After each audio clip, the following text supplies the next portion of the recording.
Hey everybody, what is up? Welcome back to Final Trade. I got a question from a patron. It was very, very good. I wanted to take a couple of days to think about it because it was worth it. So here is my response. The question was, could you explain the pros of buying boxes at release while they're still in print for holding investing? I feel like most boxes price gain is later in its life cycle, so you always have time to buy later on. For instance, why buy Ravnica Remastered when you can buy Return to Ravnica, which is 10 years older and the price is not much different? In a bull market, I would expect the older boxes with less supply to appreciate more. This is a very, very good question, and it touches on a lot of ideas that I want to talk about.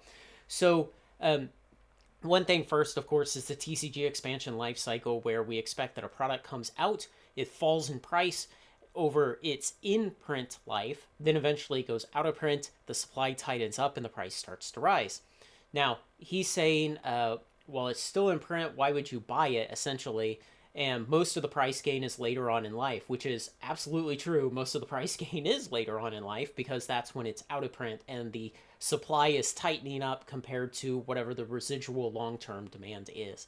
And so in terms of the TCG expansion life cycle, that absolutely makes sense, that maybe you buy later on in the life before it starts to see a lot of the beginning of its upward price climb, that slow long-term price increase. Now, let's talk specifically about Ravnica Remastered, which he mentioned. If we come over here to TCG Player, we see $123 for a box, and it's about a 10-year-old product. And we see in the last year, it's been basically flat. So 1 year ago, it had a market price of $129. Today, you can buy it for $123. So not much change in the last year.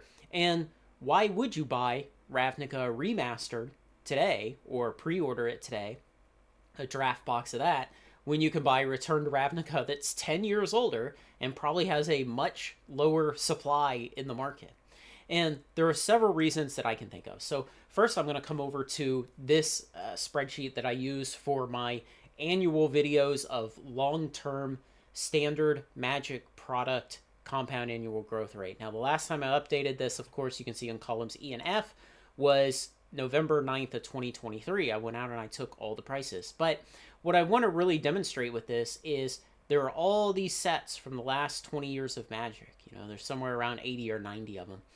And I don't understand these assets. I was not around in Magic during this time period. So I don't know the history of these sets. Now, if the gentleman who asked the question, he knows the history, he was around for Return to Ravnica, then absolutely he may feel confident buying that box, knowing what was going on at the time, knowing what the attitude about the set was, knowing what the content of the set is, and knowing what his long-term thesis about that asset is. I simply lack that kind of insight into that product because I was not around when that product was around. So that's why I personally don't like to go into those older products. Now, when I look out at some of these, and I've mentioned this recently, you look at some of these later 2017, 2018, 2019 sets, and especially these 2018, 2019, the prices are still very, very nice. And I think they've kind of gotten mislabeled as current era, and they really have not had they kind of had the bull market of 2020, 2021, but they were still very recent sets at that time. So they haven't gotten to separate themselves from their in-print lifetime with any decent amount of distance in time, and then have a good bull market to bring them up. So I do think there's a lot of opportunity here. And when I look at that, I think, okay, I understand that thesis well enough to feel confident in that. And maybe eventually I'll start buying some boxes from this era. But specifically when we talk about something like Return to Ravnica that's 10 years old, no, I don't understand that. And so I probably won't be buying into that stuff just because I wasn't around to experience the history to see, hey, what was the attitude, what's in the box, everything like that. So understanding the product is the first really big reason why I don't usually partake in it. Now, if you feel confident, then go ahead. Now's a great time to be buying old Magic boxes because they've gotten so beaten down. And you can see the red highlighted column. That's how much they dropped in the last year in between November of 22 and November of 23 when I did 2 updates of these data. You can see how a lot of these sets have dropped 20, 25, 30% and more in that 1 year time period. So now is a great time to buy those if they are things that you feel like you understand and you have conviction in the long-term thesis of holding them. So moving on, the second reason is we are in a long-term bear market right now. We're 2.5 years into a bear market that has had varying severity over the course of it. And something that you can see during a bear market in TCGs is that products can become incredibly oversold. And so if you kind of take it as your strategy to wait till products are out of print, wait until they begin to consolidate again, then lay into your position, then you may miss out on some opportunities when they are way oversold. And I'll give you a couple examples. Of course, Commander Masters draft boxes, when this came out, obviously in a game piece era, you cannot support boxes that are $300-400. You know, it just, you can't have the game pieces be worthless and the boxes sell for $400. And so Commander Masters got hit really hard when it came out, and the box prices got wrecked. And so you can see on the 1 year plot, you know, this is not nearly a 1 year old product, but you can see that down here for Black Friday, these boxes were incredibly oversold, and just, it was peak bearishness, and it was just combined with the time of the year and everything else.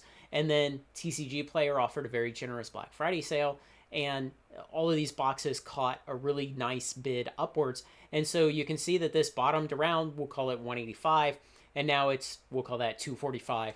So, you know, it's come up 33% in the last 2 months because it was way oversold.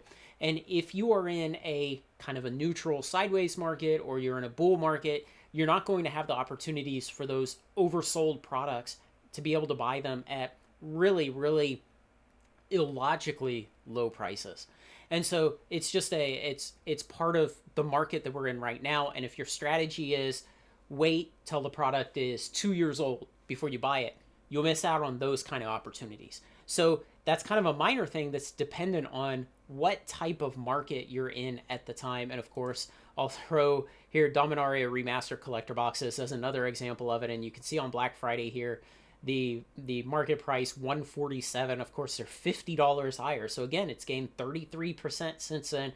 And it's even done a bit of a round trip where the calculated market price was a bit higher and then came back down some. But $199 here today for something that on Black Friday you were getting in the 120s, 140s, depending on if you're counting the bonus bucks rebate or not. So oversold market conditions during a product's lifetime can be a really, really nice thing to be able to capture, to grab that sometimes inverted EV or sometimes just oversold price.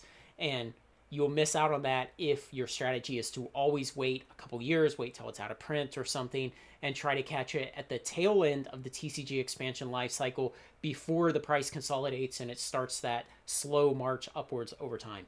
So Rudy used to actually use the strategy that the gentleman asking the question is talking about. And if you go back to Rudy videos of 4, 5, 6 years ago, he would regularly, on standard sets at least, he would talk about letting a set go out of print and how he and his patrons would kind of celebrate the day that it got over high 90s and into the $100 range, because that kind of peak over $100 was a signal that, hey, a lot of the inventory in the market post going out of print has consolidated. It's reached that $100 mark, and that's when a lot of his patrons at the time would then lay in their positions. Yeah, they could have laid them in earlier at 85 or 80 or whatever, but they would have tied up the money, and the money would have been sitting kind of docile in that lower 80s and $90 range for a while the market consolidated. And so